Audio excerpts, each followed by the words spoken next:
doctrinas cerradas y contaminadas. Un análisis paso a paso, contrastando las enseñanzas dadas por referentes espirituales a la luz de las Sagradas Escrituras.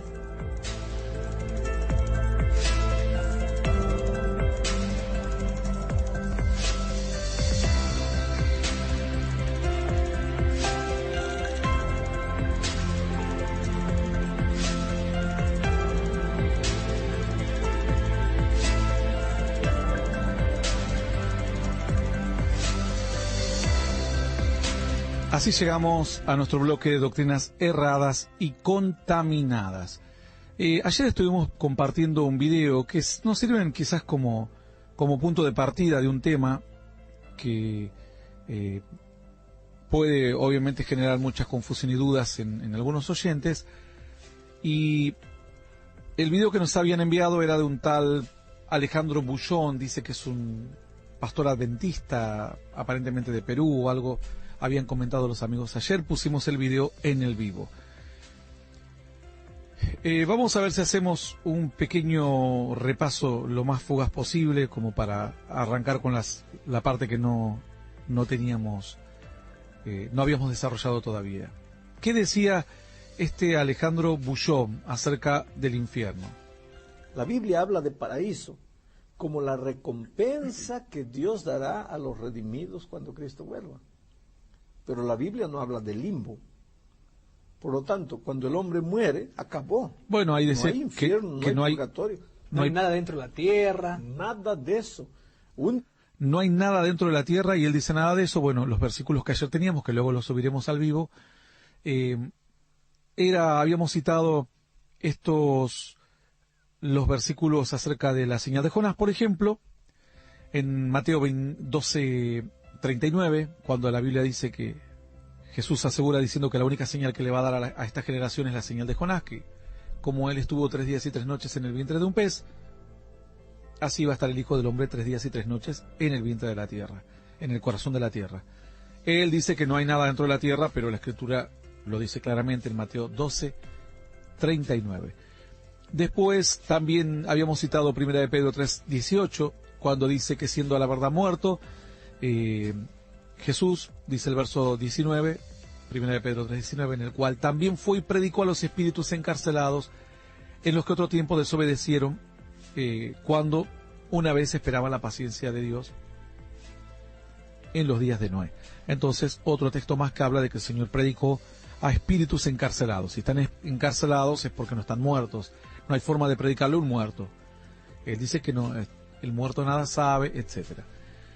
A su vez, también vimos Efesios 4:7, 8 y 9, en el cual, en el 8 y 9 dice, por lo cual dice, subiendo a lo alto, llevó cautiva la cautividad, derramó dones a los hombres, habla de Cristo obviamente, y el verso 9 dice, eso que subió, ¿qué es? Sino que también había descendido primero a las partes más bajas de la tierra.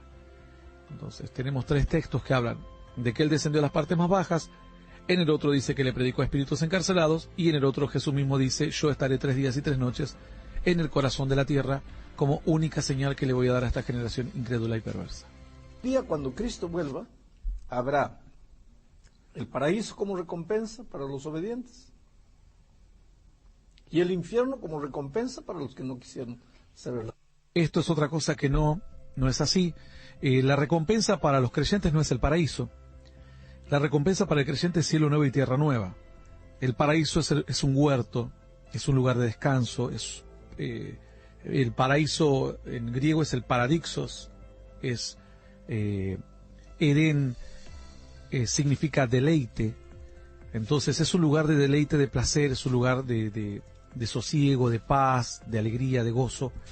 Pero la Escritura dice que en ese lugar estaremos, cuando estemos muertos en Cristo, iremos al huerto del Edén, o al paraíso, al huerto de Dios, esperando la celebración de un pacto con Dios, que se llama bodas del Cordero, pero es un pacto, y luego habitaremos el cielo nuevo y la tierra nueva, y hemos leído ayer pasajes al respecto, acerca de esto que es el cielo nuevo y la tierra nueva.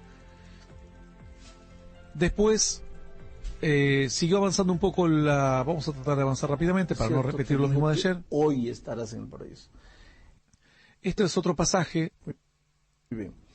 En primer lugar, tienes que entender que la Biblia no fue escrita en español, fue escrita en griego y fue traducida al español. Infelizmente ahí hay un error de traducción. Jesús no le dijo, si tú vas al original griego, Jesús no le dijo, de cierto te digo que hoy estarás en el paraíso. En el griego original dice así, de cierto te digo hoy estarás conmigo en el paraíso. Bueno, esto lo que él dice Bullón es el problema de este texto. Se ha estudiado este texto en Lucas 23, 43, pero cuando la palabra está hablando de cierto te digo, en verdad te digo que hoy estarás conmigo en el paraíso, ese que hoy, obviamente en los textos originales la palabra que no figura como tal, la palabra que hoy, pero sí, cuando uno va al texto original, ninguna versión traduce lo que tradujo Bullón. Solamente dos versiones. La versión adventista de la Biblia y la versión Testigos de Jehová. La palabra en griego, ustedes la pueden encontrar en Extelei Alan, en la traducción interlineal, y dice así ese texto, y dijo a él, amén, a ti digo hoy, conmigo estarás en el paraíso. En ninguna manera dice, de cierto te digo hoy, sería una redundancia, lo hemos hablado, Jesús jamás, pueden ver todas las expresiones del Nuevo Testamento, jamás Jesús dijo, de cierto te digo hoy, o de cierto te digo hoy, sería la única oportunidad en toda la Escritura que cuando el Señor contaba parábolas o enseñaba decía, de cierto te digo hoy, sería una redundancia, se supone que le está hablando hoy. Vos no le decís a una persona, mira, yo te estoy diciendo hoy, y no, si me estás hablando hoy, se supone que me lo estás diciendo hoy. Entonces, la afirmación es, te digo que hoy estarás conmigo en el paraíso. Para ellos es un problema muy grande, porque para ellos las personas no mueren y solamente duermen. Entonces, algunos dicen, bueno, ¿cómo se resuelve esto si el Señor resucitó al tercer día? ¿Cómo estuvo en el paraíso? En primer lugar, hay que aclarar que los días de Dios no son los días humanos. Esto ya lo aclaramos. Lo hemos visto en varios pasajes, que los días de Dios pueden ser para Dios un día, dice la Escritura, puede ser incluso 1000 años, y 1000 años pueden ser un día. Luego a Daniel le dijo, te voy a decir una semana de días, quiere decir que cada día era un año. Lo que el Señor está diciendo en 2 de Pedro 3.8 lo pueden encontrar, amados, no ignoréis que para Dios, para el Señor, un día es como 1000 años. En Daniel le comparaba un día con un año. Entonces, tranquilamente podría haber sido esto. Pero ellos, como ven una complicación en la expresión de Cristo, entienden, simplemente quieren entender eso. Nosotros también sabemos que Jesús es omnipresente. Nadie subió al cielo sino el que descendió del cielo, dice Juan 3.13, el Hijo de Dios que está en el cielo. Quiere decir que cuando él estaba hablando, él decía que él estaba en el cielo. Esta última expresión en algunos textos antiguos no figura. De todas maneras podemos ir a Mateo 28.20, que dice, yo estoy con vosotros todos los días hasta el fin del mundo. De hecho, Jesús no está en la tierra. Él dijo que iba a venir en forma visible, pero a través de su Espíritu está. O sea, todo lo que hace el Espíritu, él lo considera que lo está haciendo él. Él podría haber dicho, de hecho, hoy estarás conmigo en el paraíso, y estar con el Espíritu ahí, o él haber ido al paraíso en esa misma noche. Luego vemos en la Escritura que el Señor también estaba hablando que el Espíritu de Cristo operaba antes de que él existiese en la tierra. Dice en 1 de Pedro 1.11, luego lo pueden leer, que el Espíritu de Cristo le revelaba a los profetas todo lo que iba a ocurrir. Luego vemos que dice en otra parte que era el Espíritu de Dios. Entonces uno dice, ¿quién era, el Espíritu de Cristo o el Espíritu de Dios? Es exactamente indistinto en las Escrituras. A Natanael le dice, yo te vi cuando estabas debajo de la higuera, y Natanael, esto está en Juan 1:48 y 49, y Natanael en el 49 le dice, tú eres el Hijo de Dios, tú eres el Rey de Israel. porque se da cuenta que nadie podría haber sabido que él estaba en la higuera porque estaba absolutamente solo. Lo mismo tenía una cualidad similar Eliseo, que revelaba todos los planes del rey de Siria y era un don de Dios, al punto tal que el rey de Siria decide venir y buscarlo y atacarlo porque consideraba que él podía escuchar en su recámara más secreta lo que él decía en cuanto a los planes contra los hijos de Dios.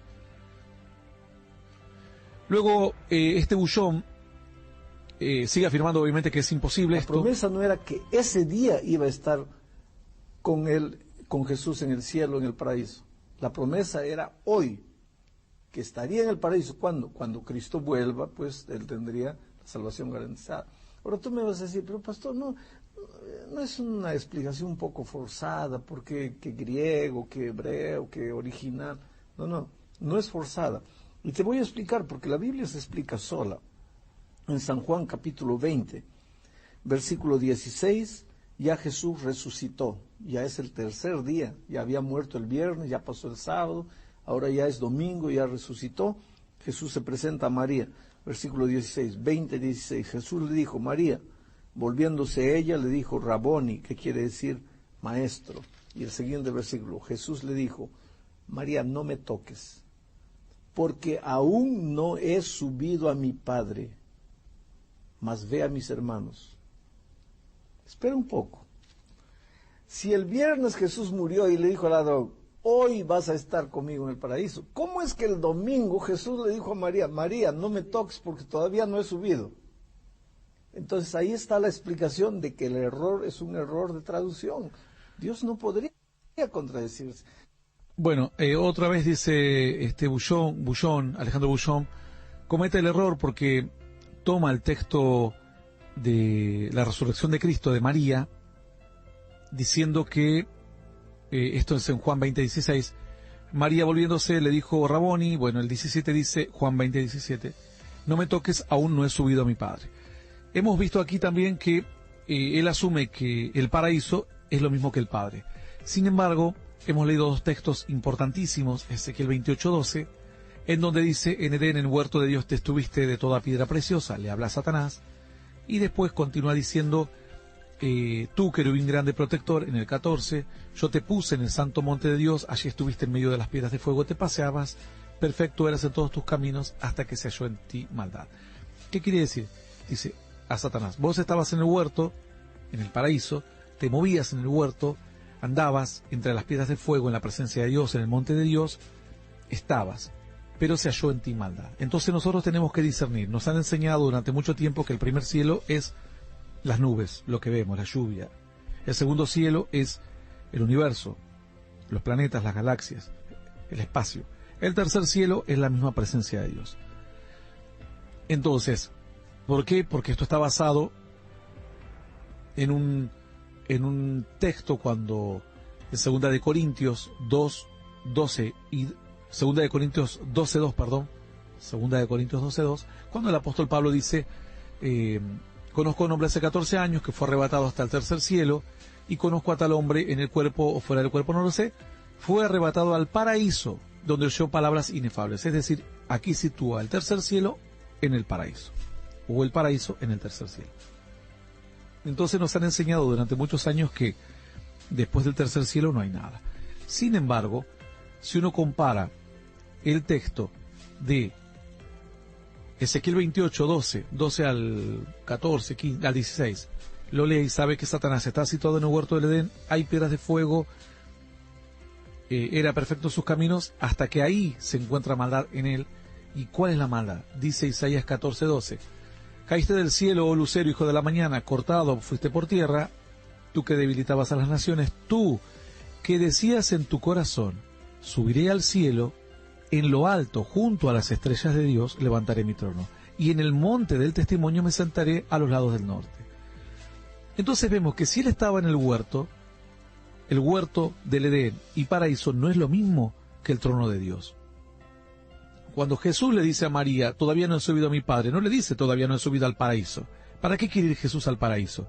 Jesús quiere ir a la presencia misma de Dios, es decir, al trono. Luego dice el 14, estoy en Isaías 14:12 al 15, perdón. dice, a los lados del norte, sobre las alturas de las nubes subiré y seré semejante al Altísimo. O sea, para ser semejante al Altísimo no le bastaba con llegar al paraíso o al Edén o al tercer cielo. Había aún un paso más arriba, que es, por eso el nombre de Dios es Altísimo. Dice el 14, subiré a las nubes y seré semejante al Altísimo, mas tú derribado eres al Seol, a los lados del abismo, continúa diciendo el 15. Entonces, comparando Ezequiel 28:12 al 16 con Ezequiel 14 al 12, junto con Corintios, que habíamos hablado, 2 de Corintios 12:2, nos damos cuenta que donde él estaba era en el tercer cielo, indudablemente, en el huerto del Edén, se paseaban las piedras de fuego, pero él no le alcanzó con eso, quería subir hasta el mismísimo monte de Dios y poner, dice, subiré al cielo en lo alto junto a las estrellas de Dios. Es decir, donde están, comparen esto con los ancianos que se ven en Apocalipsis, y luego dice, levantaré mi trono, porque si él hubiese querido levantar su trono y él sabía que se encontraba en la parte más prominente, lo hubiese levantado en el Edén o en el paraíso, pero en el paraíso es simplemente un huerto, ningún rey vive en su huerto. Dice, y en el monte del testimonio me sentaré a los lados del norte. Entonces lo que dice Bullón no tiene sentido, porque en Juan 20:16 Jesús le dice a María, dice en el 17, no me toques porque aún no he subido a mi Padre. Tranquilamente Jesús podría haber ido a paraíso, traer de paraíso a las primicias, los que murieron y están esperando y que son grandes héroes de Dios, que no entraron a la presencia, y llevarlos a la presencia, porque dice que después de la resurrección de él, resucitaron muchos como primicias para Dios. Y los demás estaremos en el paraíso y resucitaremos y nos encontraremos en el pacto después del fin del mundo. Entre tanto, estaremos en el paraíso de Dios, vivos en el espíritu y con un cuerpo espiritual. Pero recién nos juntaremos todos cuando sean las bodas, el pacto de Dios.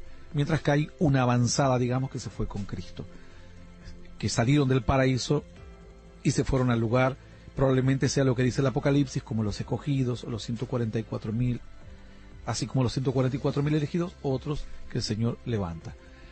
Lo que queda claro aquí, que el paraíso no está en el mismo lugar que el trono de Dios es una cosa, paraíso es otra cosa, por lo cual el texto que aplica este varón no tiene sentido. Vamos a ver qué más dice. Susana gritó, Padre Abraham, ten compasión de mí en el infierno, en medio de las torturas. Muy bien. La pregunta que me quieres hacer, yo te entiendo de la siguiente manera. Tú me quieres decir, aquí está una parábola de Jesús donde cuando el hombre muere se va al cielo y el otro se va al paraíso. El propio Jesús está contando esa parábola. Sí, y ahí los dos están hablando, el rico y Lázaro. Espera un poco. En primer lugar, Jesús está contando una parábola. Y una parábola es una ilustración para enseñar una lección. Y si tú vas a buscar la lección del capítulo... Bueno, lo que él dice, luego pueden escuchar igual el programa anterior, que ahí nos hemos explayado bastante.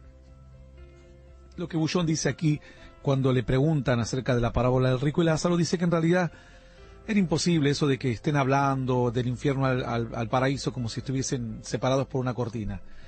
Sin embargo, vemos que cuando Esteban estaba siendo apedreado, abrió los ojos y vio al Padre sentado en el trono y a Cristo a la diestra de Dios Padre. Y simplemente estaba en la tierra. Cómo sus ojos pudieron haber atravesado millones y millones de kilómetros y una eternidad. Pero es una visión espiritual. Lo mismo sucedió en Rico y Lázaro, lo cual cuenta el mismísimo Cristo. Él dice que no, que solamente las ilustraciones es una mentira, que esos son como cuentitos, que lo que hay que prestar atención es a la enseñanza, lo demás no. Es como una ilustración sin sentido. Ayer hemos hecho un recorrido por todas las parábolas de Jesús, que casi 50. En ninguna de todas las parábolas Jesús habló de historias inverosímiles, es decir, de historias que no sean reales. La historia de la red, la historia de los talentos, la historia de la perla, siempre el Señor habló de historias verdaderas, de hechos reales. Entonces justo va a ser esa historia de Rico y Lázaro que el Señor creó una parábola de un hecho que no tenga nada que ver con la realidad, justo la única. Todas las parábolas que hemos visto ayer, ninguna es una parábola ficticia, parte de hechos reales y deja una enseñanza. Todas, absolutamente todas. Entonces, No dijo el Señor, una vez venía una hormiga caminando y se tragó un elefante. ¿Qué hormiga tan glotona? No dijo eso. Sería una locura, la gente lo miraría raro. Todas las historias que el Señor cuenta son historias, parte de historias verdaderas. Y Él dice aquí que no, que parte de historia de una enseñanza infantil, pero no hay que prestar atención a la enseñanza, sino que hay que prestar atención en, por así decirlo, la moraleja. Y esto no es así y está totalmente apartado de la verdad.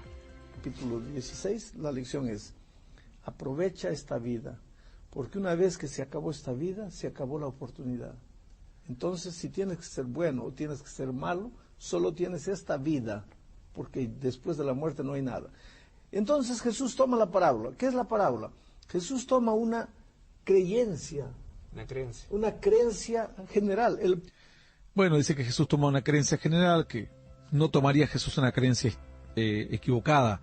También el pueblo creía en muchas supersticiones. Hoy la gente que cree en el alma mula, en la mujer de blanco, la gente cree en los duendes, en tantas otras cosas, pero nadie, predicando desde un púlpito, tomaría una historia fantasiosa para dar una enseñanza en una iglesia. Imagínense, si no lo haríamos hoy, con la poca sabiduría que tenemos a la comparación de Cristo, menos lo haría Cristo, obviamente. Una lección moral, no se está enseñando una doctrina.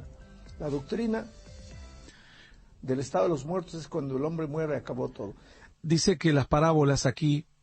De estudio de la Biblia, sabemos que parábolas no enseñan doctrinas. Dice que parábolas no enseñan doctrina, cuando cualquier persona que lee la Biblia sabe que el Señor enseñó toda la doctrina que enseñó por parábolas. Lo mismo Cristo, cuando dijo vete a casa del Dios, cuando dijo vete a casa del alfarero, ¿qué ves? Veo un almendro, ¿qué ves? Una cesta, digo buenos, digo malos. Siempre se enseñó doctrina a través de figuras o parábolas. Esa es la base del mensaje de Dios, tratando de conectarse con el mensaje sencillo que usaba el pueblo en aquellos días. Por lo tanto, aquí se está enseñando una lección moral, no se está enseñando una doctrina. Y la palabra de Dios nunca es una lección moral, obviamente. Siempre es una lección de las verdades de Dios, que es lo que a Dios le agrada o no. A ver, ¿qué más? Hablar nosotros. Espera un poco. El cielo y el infierno están tan juntitos así que los dos puedan hablar. Es una incoherencia. Ahí es lo que dice, que es una incoherencia, ¿no? Todo es una incoherencia que... Como decimos que Esteban esté siendo apedreado y diga, estoy viendo a Dios sentado allá en el Padre. Pero ¿cómo? ¿Tan cerquita lo tenés? ¿Que lo podés ver? Si el hombre no puede ver más quizás de 1, 5 o 10 kilómetros. Segundo, dice aquí que cuando Abraham murió, y el rico también, dice, Abraham murió, fue llevado al seno de Abraham. Quiere decir que todos los muertos en Cristo van al seno de Abraham. ¿De qué tamaño es el seno de Abraham para que quepan todos los muertos de todas las edades? Es una figura literaria. Es una figura. Bueno, dice que el seno de Abraham es una figura literaria. Ahora, también podríamos decir de qué tamaño es el cielo nuevo y la tierra nueva para que quepan todos los habitantes que vivieron antes. Podríamos hablar de qué estaba hecho el carro de fuego que arrebató Elías para que pueda volar. Podríamos saber de qué estaba hecha la vara de Moisés para que pueda abrir las aguas del Mar Rojo. Entonces, se supone que son personas espirituales y son, hoy la ciencia está entendiendo y en algunos casos afirmando que estamos conviviendo con varias realidades que nos cruzan y que las otras dimensiones pueden tener otro tipo de leyes. Así que, de todas maneras, las cuestiones del espíritu no es que un infierno sea pequeño o grande o un paraíso sea un poco más chico o un poco más grande. El creador del cielo y de la tierra no va a estar limitado por las dimensiones. Puede hacer el infierno del tamaño que quiera y obviamente el paraíso del tamaño que quiera. Los argumentos no son bíblicos, son argumentos que uno los encuentra en una persona de la calle. Una ilustración. Aquí no hay enseñanza doctrinal. Porque toda la enseñanza doctrinal de la Biblia con relación a la muerte es que cuando el hombre muere se acabó todo. ¿Y la reencarnación, pastor? Yo no sé. O sea, Jesús habló y perdió el tiempo en toda esa historia porque dice que no hay enseñanza doctrinal. Jesús habló, pero nunca había una enseñanza en sí misma. Usted ha escuchado, yo he escuchado a gente Sí, que hay dice, mucha gente que cree en mi anterior vida yo era tal. ¿Existe la reencarnación? Mira, tú en esta vida vas a encontrar ideas de todo. Bueno, ahí habla de la reencarnación, obviamente que sabemos que la reencarnación no existe. Tú me preguntas qué fuente de autoridad tengo yo para afirmarte que cuando el hombre muere se acabó todo. Yo tengo la Biblia. Y te pruebo que la Biblia es la palabra de Dios, como ya probamos en el estudio de la Biblia. Ahora, tú dime tu fuente y pruébame que es... Bueno, ahí habla acerca de la fuente, ¿no? Los detalles que hay que tener en cuenta en esto es lo que dice, por ejemplo, porque después ahí ya se va un poquito del tema. Lo que dice, por ejemplo, es que Jesús muere, algunos aducen a esta historia que Jesús muere en un día y los otros muertos mueren al otro día. Es decir, esto es lo que vas a encontrar en algunas versiones adventistas de la Biblia, este argumento. No te da ningún fundamento bíblico. Yo te voy a contar la historia de lo que dice la Biblia, cómo muere uno y cómo muere otro. Jesús murió aproximadamente entre las 12 del mediodía, cerca de las 12 del mediodía, muere Jesús. Porque dice que desde las 12, desde la hora sexta, ellos contaban el calendario en la antigüedad desde las 6 de la tarde, 6 de la mañana hasta las 6 de la tarde era el día. Desde las 6 de la tarde hasta las 6 de la mañana era la noche. La hora primera era las 6 de la mañana. Jesús muere aproximadamente a la hora sexta. Dice la Escritura que desde la hora sexta, es decir, desde las 12 del mediodía hasta la hora novena, se hacen tinieblas, es decir, a plena luz del día. Hay un terremoto o un temblor, las piedras se parten, el velo del templo se parte de arriba abajo, los sepulcros se abren, obviamente por el mismo temblor caen las piedras de los sepulcros.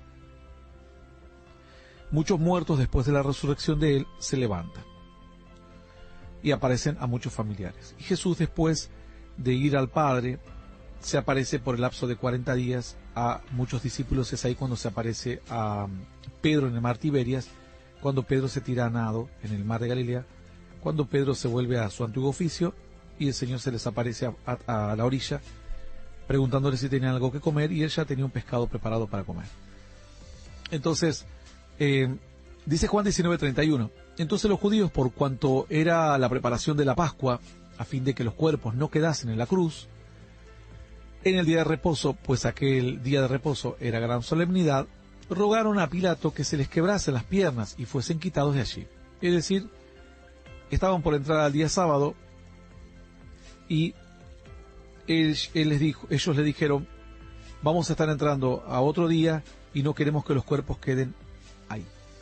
Queremos que directamente mueran para que mañana, ni bien comience el día de reposo, ya no haya ningún cuerpo, o cuando comience la hora el día de reposo. Dice la Escritura, en el verso 32, vinieron pues los soldados y quebraron las piernas al primero. Esto ocurrió en el mismo día.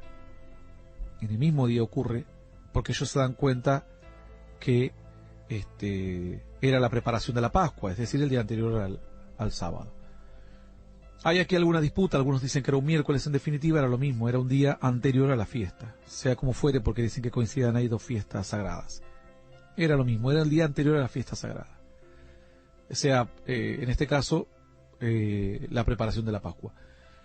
Dice la Escritura, entonces, vinieron los soldados, en el verso 32, y quebraron las piernas del primero y asimismo al otro. Cuando quebraban las piernas, la persona directamente caía y moría asfixiado al instante prácticamente, porque ya era lo único que sostenía, que impedía que la persona colapse. Por eso lo sostenían de los pies para que la persona sufra, para que no se muera inmediatamente. Mas cuando llegaron a Jesús vieron que ya estaba muerto y no le quebraron las piernas. Pero uno de los soldados le abrió el costado con una lanza, estoy en el versículo 34, capítulo 19 de Juan. Y al instante salió sangre y agua. Verso 35, y el que vio da testimonio, y su testimonio es verdadero, y sabe que dice la verdad. Para que vosotros también creáis, porque estas cosas sucedieron para que se cumpliese la Escritura, no será quebrado hueso suyo. Y también otra Escritura dice, mirarán al que traspasaron. Entonces, ese mismo día, como el otro día empezaba una fiesta, dice Mateo 27, 57, y asimismo en el verso 38 de Juan 19, 38, dice, después de todo esto, José de Arimatea, que era discípulo de Jesús, que era discípulo de Jesús, pero secretamente por miedo a los judíos, o sea, creía, pero por miedo a los judíos, rogó a Pilato que le permitiesen llevarse el cuerpo de Jesús. Y Pilato se lo concedió. Entonces vino y llevó el cuerpo de Jesús a sepultarlo. Porque obviamente cada uno estaba sacando el cuerpo porque los judíos no querían que haya crucificados en el día de reposo, que la gente vea eso. Entonces, ahí inmediatamente lo sepultan, mueren el mismo día. Yo no sé de dónde sacan que Jesús muere en otro día diferente que los ladrones. Si van y le quiebran las piernas para que mueran rápido. Jesús ya había muerto porque cuando dijo consumado es, expiró, entregó el espíritu. Aproximadamente esa hora. Iban pasando las horas, los judíos se dan cuenta que algo que se está acabando el día y que van a entrar a la preparación del día de reposo y piden los cuerpos, sacar los cuerpos. Y entonces los romanos van y quiebran las piernas para que se asfixien los otros malhechores, pero en Jesús ven que ya está muerto y simplemente para asegurarse le clavan la lanza, por las dudas digan no, nos parece, pero en realidad no murió. Y ven que efectivamente estaba muerto y sale sangre y agua de él. Entonces, todo lo que enseñan estas personas es confusión. Jesús muere el mismo día. Él le dijo, hoy estarás conmigo en el paraíso. Podemos entender que ese hoy significaba o la omnipresencia de Cristo, o que ese hoy significaba que Cristo fue al paraíso y sacó a los que él elegía para resucitar después de él. Pero en ese mismo día, el Señor dijo, iba a estar con él en el paraíso. Así no fuese, que no entendemos porque no podemos entender el texto, nunca debemos cambiar la escritura para hacer entrar un texto. Porque es como cuando uno tiene rota una ropa a la altura del hombro, ir y cortar la entrepierna, un parche y ponerlo en el hombro. Claro, el del hombro ahora luce perfecto, pero la pierna está todo el desnudo. Entonces nunca se debe torcer una escritura para hacerla entrar porque no la comprendemos. Directamente decimos, estas son las alternativas, o simplemente decimos, no la comprendemos. Pero nunca inventar algo raro. La Biblia dice que hay un seno de Abraham o paraíso. Cuando uno muere con Cristo, dice que hay un infierno o un lugar de tormento donde estaba el rico, y eso es un lugar de espera para los dos. Unos esperan el pacto con Dios en las bodas del Cordero y la cielo nuevo y tierra nueva, y otros esperan, y además en ese interino un tribunal que nos va a juzgar para darnos premios u otorgarnos honores. No hay condenación en ese tribunal. Y otro, resurrección para vergüenza, un tribunal que les va a mostrar por qué fueron enviados a ese lugar y por qué van a ser echados al infierno con Satanás por 1000 años. Esa es la realidad. Lo que Cristo dijo aquí es, hoy estarás conmigo en el paraíso. Puede hablar de su omnipotencia, de su omnipresencia tranquila.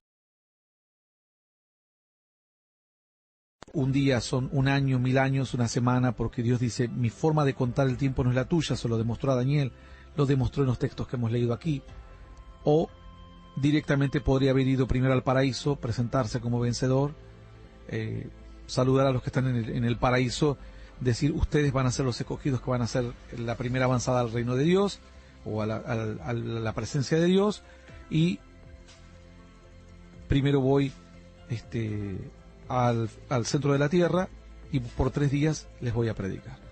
Entonces, cualquiera fuere alguna de estas posibles, y todas son posibles, porque el paraíso no es el cielo donde Dios está, es el huerto de Dios, no es el trono de Dios el paraíso. Podrían aplicar cualquiera de estas 3 posibilidades, pero nunca torcer la escritura para hacer entrar una enseñanza que nosotros creemos que debería ser así. Nunca tenemos que partir de una idea para hacerle decir a la Biblia lo que nosotros queremos, sino tenemos que dejar que la Biblia nos muestre las alternativas, y de a poco con otros textos se nos van a ir aclarando las ideas. Y si no se nos aclaran, dejar las alternativas abiertas, que las próximas generaciones que puedan tener más sabiduría o más conocimiento puedan entenderlas mejor. Pero nunca dejarles escrituras torcidas y retorcidas, porque lo único que lograremos es sembrar en ellos total confusión. Cualquiera, para mí, si me preguntan, ¿que usted qué se inclinaría? ¿Cuál es la opción más correcta? Para mí, quizás hasta incluso puede ser una una combinación de todas, porque los tiempos de Dios son diferentes. Tranquilamente Jesús podría haber ido al paraíso y haberse presentado como vencedor, o bien su presencia, la gente entrar ahí, sentir que algo pasó, porque la presencia de Dios se mueve como se movía en el huerto aquí en la tierra, o directamente, como la Escritura nos habla de que es su propia omnipresencia, es decir, cuando Jesús dijo, el Espíritu de Cristo les habló antes, yo estuve donde vos estabas, a Natanael, cuando dice el Hijo de Dios que está en el cielo, cuando Él todavía estaba aquí en la tierra. O bien decir, fue ese día, para vos fue otro día, pero yo te estaba hablando, para mí el día no acabó. El día acaba cuando acaba la faena, porque la Biblia dice que Dios vio que era bueno, cuando habla en el Apocalipsis, los días, los periodos de Dios, en Apocalipsis, perdón, en Génesis. Cuando Dios habla de días, habla de faenas, de tareas terminadas. No habla de un día exacto. Por eso la Escritura dice, para mí un día es como 1000 años. A Daniel le dice, un día no es un día, son un día de años. Serán siete semanas de años, es decir, 7 años. A la mitad de la semana romperá el pacto, es decir, 3 años y medio de paz y 3 años y medio de guerra con Satanás. Entonces vemos cómo el Señor se mueve, que un día puede ser 1 año, 1000 años, etcétera. Habla de faenas. En el primer día Dios crea las lumbreras, Dios ve que es bueno, cierra esa tarea. Entonces puede ser que le haya estado hablando de la faena en realidad también. La tarea se cierra cuando Jesús se presenta, el día de Dios tarda hasta que Jesús se presenta ante el Padre, se cierra el día y Jesús se presenta en el huerto del Edén. Podría haber sido esto. Hay un texto que nos encierra un poquito en esta idea a entender que tranquilamente el Señor más bien está hablando. Dice la Escritura, cuando el Señor habla de que el Hijo del Hombre va a estar 3 días y 3 noches en el vientre de la tierra, es como que ahí es cuando el Señor nos está encasillando un poco más, cuando dice en Mateo 12:39, le dice, la generación mala y adúltera demanda señal, pero señal no le será dada, sino que la señal del profeta Jonás, porque como estuvo Jonás en el vientre del gran pez 3 días y 3 noches, así estará el Hijo del Hombre. Entonces, aquí quizás nos está encaminando más a entender que ni bien Jesús muere, desciende a las partes más bajas de la tierra como primera tarea. Y en este sentido, cuando le dice al que está crucificado, hoy estarás conmigo en el paraíso, le habla de su omnipresencia, o de la terminación de la faena, y de que el día de Dios se termina, o el día de la tarea se termina, cuando Jesús se presenta ante el Padre, y el Padre lo corona de gloria, y se presenta en el paraíso. Este sería el único detalle que me haría inclinar en esas 3 opciones, me haría inclinar por aquellas otras 2. Pero tampoco es imposible que Dios se haya presentado allí en el paraíso. Porque dice la Escritura, ¿qué es esto? La Biblia dice que cuando Jesús muere, la muerte no lo puede retener. Entonces Jesús se levanta de los muertos. Resucita de los muertos.